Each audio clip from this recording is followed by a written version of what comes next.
Hello everyone, I want to share with you today another question I saw in a forum as well. So a dentist was asking the question, it's not clear if the dentist is an associate dentist or an owner or practice owner. They're asking that one of their nurse got a needle stick injury, and they're asking, what shall I do? What shall I do about it? What can I do about it? And I want to break down this. I want to break down some of the things that should be done first, whether they are an owner asking the question or an associate asking the question. So first, for credibility, my name is Khaled. I have been a dentist for 20 years. I own my dental practice, Lakeside Dental Spa in Harvey Bay in Queensland. I took it from 1 chair to 10 chairs, from 3 staff members to close to 40 staff members over the course of 14 years. And you can check my details below for credibility. So if the person asking the question, the practice owner, and it's nothing against asking for help, the first thing popped into my mind, and I don't want to go harsh on this person, but as a practice owner, you should do better than that. You should already have a system in place for that. You should have a policy, a clear policy in place. And if you don't, if I was you, I would do it quietly. I wouldn't ask the question to anyone. I would just go to my, go to the ADA, go to your, whatever state, wherever place you are, just there's always regulations that you can follow. Find the information, meet with everyone, and apply the policy. Apologize for not having this policy in place and start your policy. I wouldn't be asking on the dental forum that question. Again, not being harsh. As a practice owner, you have the responsibility to do better than that for sure. If an associate asking this question, it's a bit worrying because the practice they work in as it should have a policy in place. They should notify the manager. So there should be a clear policy in place what to do.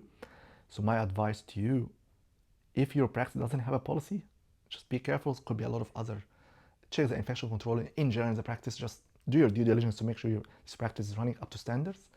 And if you want to be helpful, create a policy. Help the practice owner, help the manager to create a policy in place.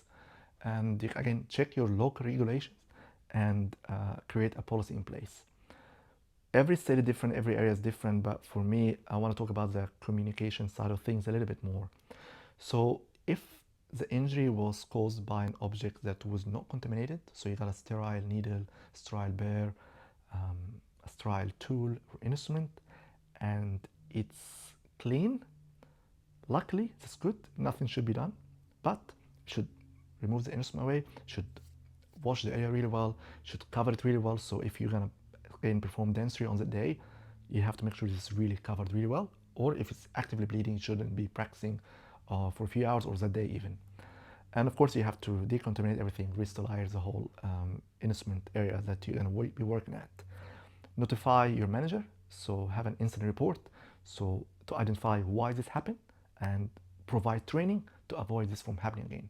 It depends on the handling of the instrument, the handling of the needle, how things were handled need to be modified, and retraining is needed. If, however, this has been caused by a contaminated instrument, so let's say you inject the patient and you inject yourself after, you accidentally inject your nurse, or you're doing suturing and you caught the nurse, or it's contaminated by the patient blood. Luckily, the blood-borne infection risk is very low because of the amount of bleeding should be minimal, but of course, there should be a protocol in place. Washing the area is important. I would notify the patient of what happened. The fastest thing you can do is getting the patient to get a blood test for HIV, HCV, blood-borne viruses, referring the staff member to their GP as well, or local hospital to seek management. They might need a blood test every certain number of weeks, depends on the state and the regulations in your area as well. If I'm notifying the patient, I'll explain to them what happened. I might discount them on the treatment on the day, might not charge them if it's a small treatment, hopefully. Out of goodwill, I might give them even a gift voucher to go for a movie or a restaurant or something, because you're gonna inconvenience them by sending them to get a blood test. So I would be doing that for my patient. Of course, I will manage, as a practice, I will manage all the expenses required for the blood testing. So that's from my communication point of view. Again, you need to check your local regulations, your state, your country, wherever you're practicing, because each area might have different methods of regulations. Again, instant report is very important because you need to provide training of why this happened and how it should be avoided. If you're suturing, your DA is not retracting the right way, you're retracting with your finger, you're not holding, controlling your needle, retraining is very important. If the needle is not managed properly, retraining is very important. If the instrument is not handled or moved properly, retraining is very important.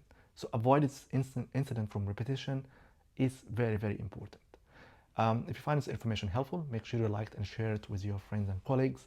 If you want to hear more about my videos, please subscribe to my channel and you'll be notified when more videos are released. Thank you so much for listening to me. It means a lot to me.